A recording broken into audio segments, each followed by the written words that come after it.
Okay guys, welcome back to my channel. This time, I'm done with the payment. Binayaran ko na itong nakadilaw na to.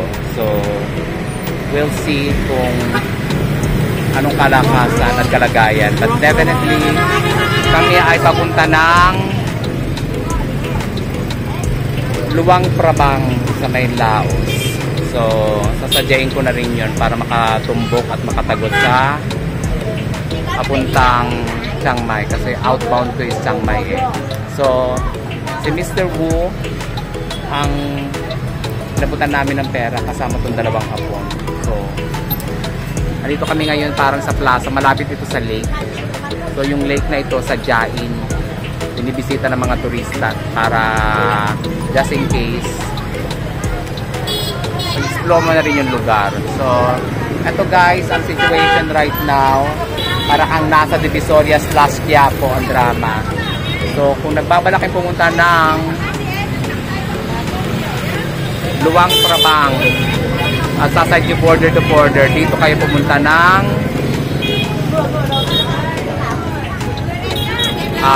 Lao Viet Bus.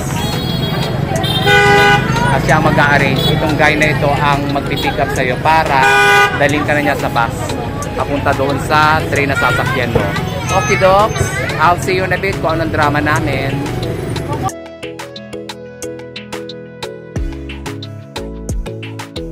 Okay guys, welcome back to my channel. This point in time, ako ay nasa lugar na to, Dai Pat. Most probably ito ata yung nag-arrange ng van para sa amin. So, medyo masalimuot ang drama. At hindi niya pa nasipat-sipat yung lugar na yan. But nevertheless, nasipat din namin. Ito yung sinakyan naming taxi. Nag-arrange siya ng taxi, hindi naman niya alam kung paano. Anyway, most probably, ito yung in-arrange na book.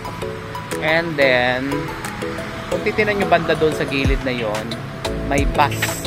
Most likely, isa dyan.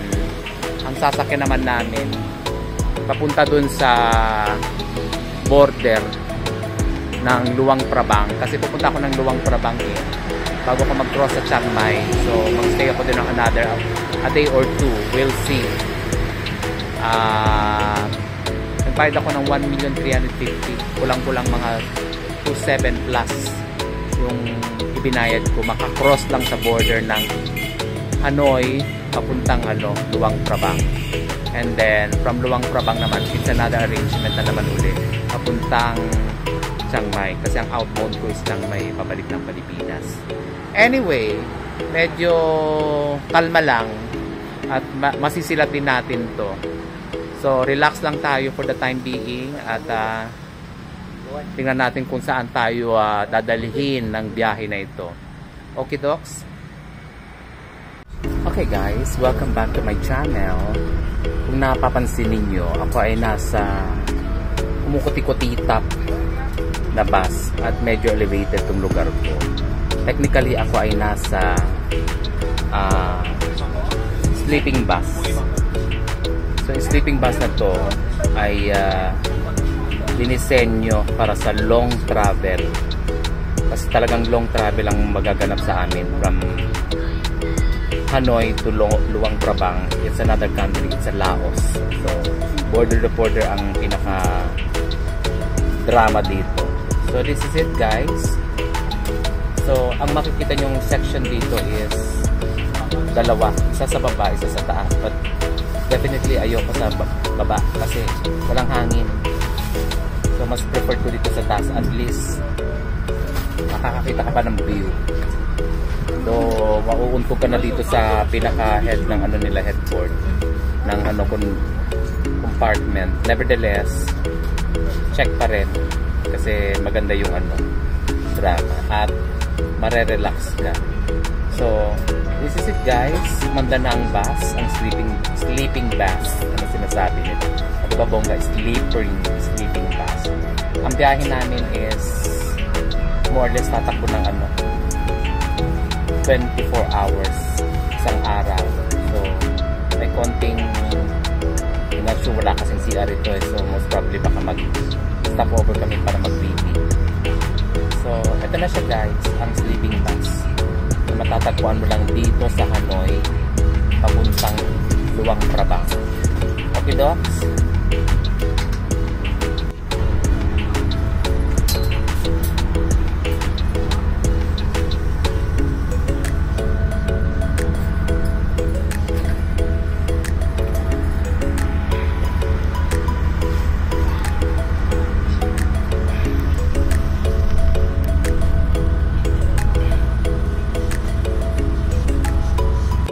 Okay guys, welcome back to my channel. Good morning. Feeling ko nandito na kami sa boundary ng what's this? Hanoi at saka Laos. So as you can see, malikabok. Ayan o. At talaga naman ang bus namin walang humpas. Ayaw kaming pigilan na mag-CR. Talagang CR na kami kanina umaga. Kaya lang nagpipigil lang kami. But nevertheless, kami ay nandito sa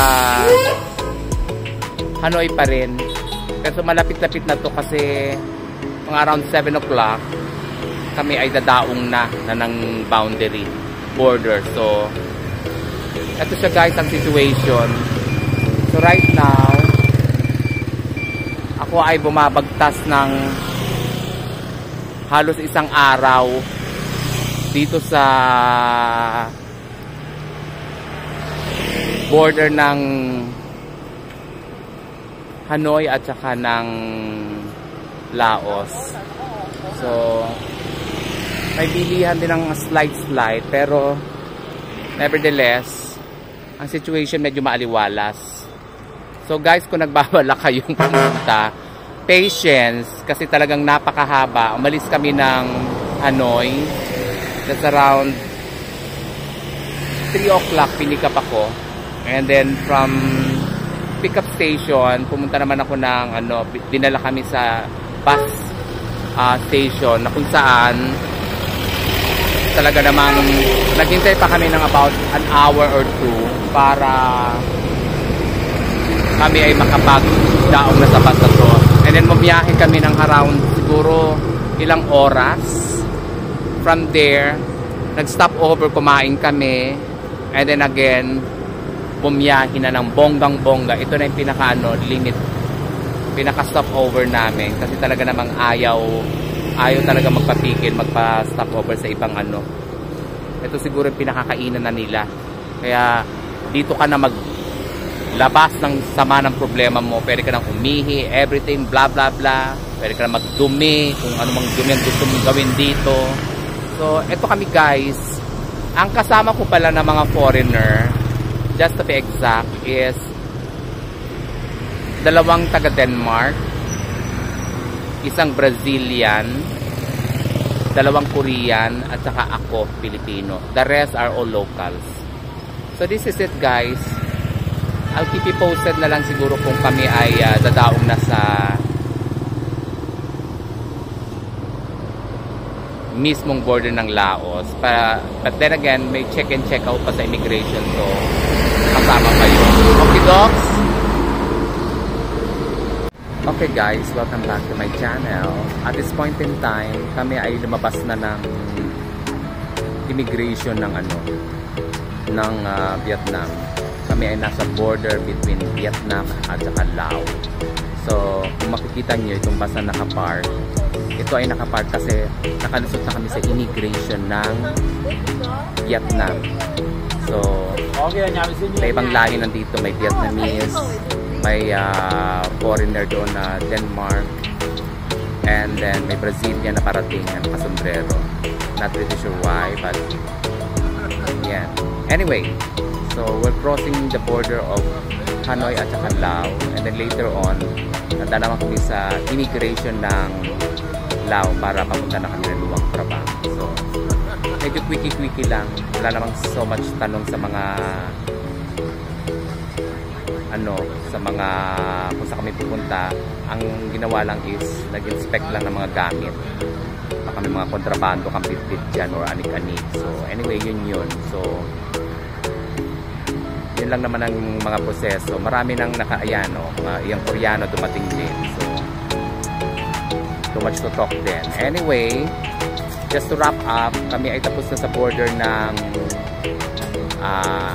immigration ng Vietnam, and we're crossing now. We're heading now to the immigration of Laos para naman sa stamping. And then, voila, kami ay sasakay na papuntang train siguro. So, border ito actually ng between Vietnam at saka Laos. So, quick view. Yan, may border siya dito. Meron siyang poster. Nakapark dito yung sasakyan namin. And then may mga Chow Mong. Ayaw ko ano yung Chow Mong na yan. Anyway, this is it guys. I'll keep you posted once na makarating na kami ng immigration ng Laos. So, heads up muna tayo dahil medyo mahaba-haba pa tong biyahe namin. And then, from there, saka ko na lang i-continue ulit. Okay, docs?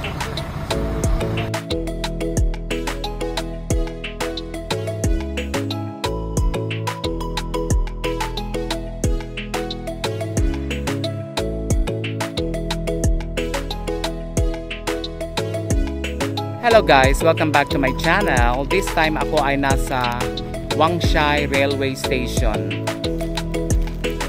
Laos. Ibig sabihin, ako po ay nasa train station na papuntang Luang Prabang. So, medyo mainit ang panahon. Masalimuot. As in, masalimuot ang nangyari sa amin. But anyway, we were able to pass through from border to border, from immigration to immigration, one way to the other. May konting kibot lang ng konti sa sa Laos, pero I was able to fix it, so that's okay with me. Mahabang travel namin, so talaga namang makikita mo dito parang bundok-bundok na. Nasa gilid na ata kami ng bundok. Anyway, nandito na kami sa train, so we will catch up the train na lang siguro as per scheduled, and then that's it. Magano na kami, on the way na kami sa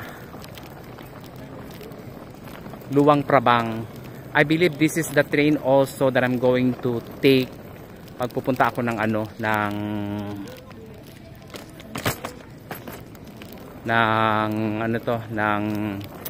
Chiang Mai. So I will have to ask first the details. Let me see. So itong entrance sarado pa. Wang Chai Railway Station. Bago ito, gawa ng China. So tingnan natin ang scheduled. And then let's see. Ako ay papunta ng Luang Prabang muna. And then from Luang Prabang, baka bumalik ako dito. I'll take another train. Papunta naman sa Chiang Mai. Ayoko na ng masalimuot. Ito siya Bianshan. Okay. Anyway, I will check maybe sa information kung ano ang drama. And then let us see kung ano ang mga ganap. We'll keep it back relaxed for the time being. Kasi talagang medyo mahaba ang binyahe namin papunta dito sa tren na ito para lang makalusot. Anyway, kung nagbabalak pumunta ng Luang Prabang, mag second thought na lang muna kayo, especially sa Laos, kasi talagang ang transportation nila mabigat. Medyo hindi ganun ka-convenient. Kaya medyo masalimuot. But anyway, experience naman ito. So, I'll take that as an experience to my travel in Laos. So, I'll keep you posted na lang mamaya. Ito yung kasama kong mga mga Koreano. The other way around naman, nandun yung ibang lahi. Okay, docs? Mamaya na lang ulit. Bye!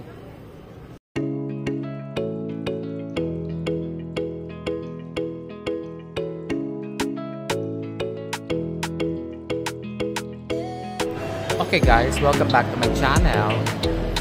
Parang hindi pa hulas. Imagine mo, almost 22 to 23 hours ang tinravel ko at kumusta naman? Talaga namang ayaw kong tantanan ng travel pa more. Anyway, andito ako sa loob ng train ng Lao. Ito yung pinaka-sophisticated train nila actually so far na nakita ko sa vlog. And fortunately, I got lucky na makita siya. This is actually located in Wangshai. So it's another place, malapit doon sa galing kami sa balubunduking border ng ng Hanoi at saka Laos. So technically, bumiyahe pa kami ng bonggang-bongga para may hatid kami sa train na dito. Itong train na ito will travel to Luang Prabang within an hour. From there, bababa kami ng Luang Prabang, papunta naman doon sa destination namin, sa tutuluyan namin. So doon na rin siguro kung mag-check ng ticket papuntang Chiang Mai kasi dito province ito eh. So technically wala pa akong masisilat dito na ticket, but definitely baka sa Luang Prabang meron na. Anyway, itong situation. Ito yung parang lang siya, para siyang what's this? Para siyang pinaliit na Mactan International Airport or isa sa mga provincial airport natin na since province naman to, so technically talagang probinsya nga ito. So yan yun, ganun ang situation. And then mga katutubo nakita ko, may ilang foreigner pero most likely parang kami lang ata. So yan yun guys, mahabang biniyahe namin, talaga namang ayaw kami tantanan. So finally nandito na kami sa train, and then in about 2 hours from now kami ay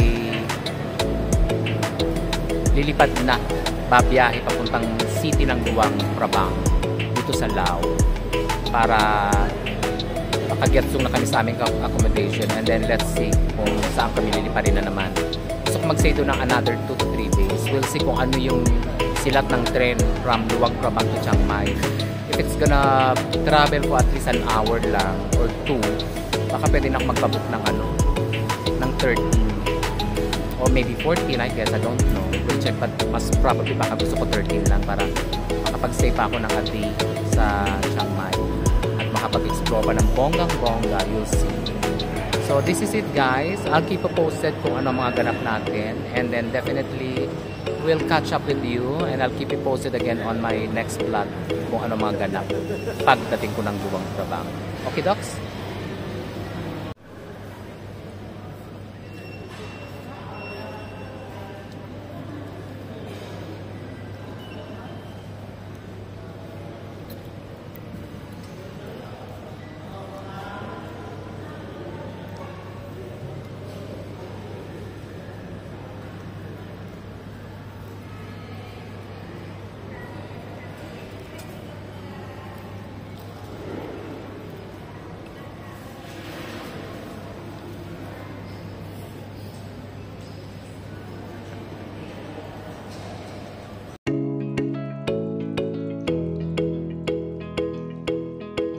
Okay guys, welcome back to my channel.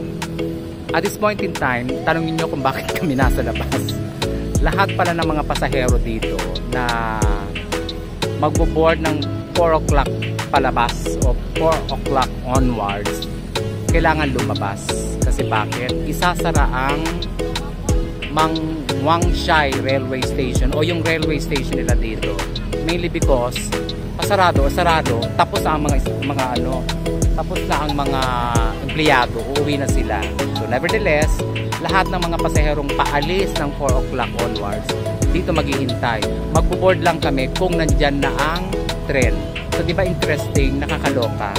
So dito lang sa Lao, dito lang sa Wangshai Railway Station. So kung nagbabalak kayong pumunta ng Lao, most probably if you're going somewhere in this area sa Wangshai, talaga naman ganyan magiging drama pag paalis kayo, papunta kayo ng Vientiane. Anyway, ang tatakbuhin pala ng tren namin is from Wangshai all the way to Vientiane. Now, the thing is, ang baba lang namin is sa Luang Prabang. So dadaan kami ng Luang Prabang and then doon na kami magda-drop off kasi nandoon yung accommodation ko. Now, the thing again is mag-i-inquire na ako ng ticket doon. I don't know kung bukas pa ang ticketing office. Nevertheless, i-check ko na rin the day after tomorrow kung makakakuha ko ng ticket sa Luang Prabang. Otherwise, pupunta ako ng Vientiane. Kasi malapit na pala yun sa border ng Thailand. Between Thailand at saka Laos. So this is it guys. I'll keep you posted. Ito pa ang situation sa Wang Shai Railway Station. Mabundok. So talaga namang talamak na talamak ang drama. Puro bundok ang nakapaligid. Yun yung mga binagtas siguro namin kanina na talaga namang wagas. 20 to 25 hours mula sa Hanoi. At talaga namang border to border ang drama. Makarating lang dito sa Wang Shai. So this is it guys.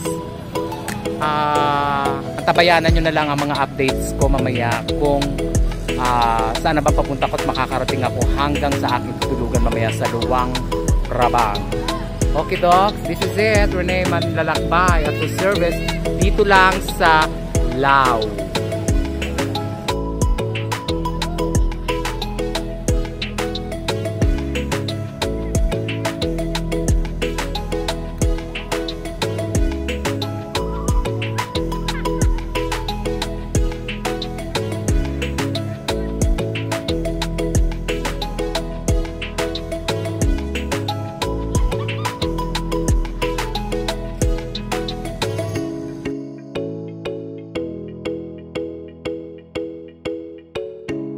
Okay guys, andito na ako sa train station, sa boarding na.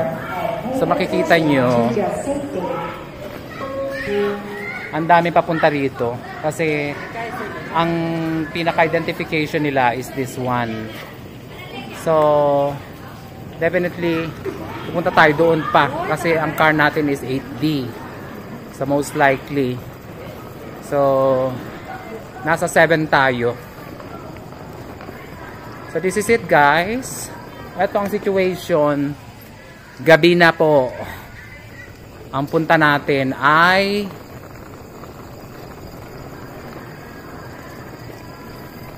gabi. So kung nagbabala kayong pumunta ng Luang Prabang, itong pupuntahan nyo. I'll keep you posted kung ano ang ganap, but definitely inabot na ako ng gabi rito. Eto siya guys. Matatagpuan mo itong train na ito dito sa Luang Prabang sa Wang Shai. Dito lang sa Lao. Eto guys. Madilim na po. Medyo nabot na ako ng dilim. Okay docs, I'll keep you posted once na makarating ako ng Luang Prabang.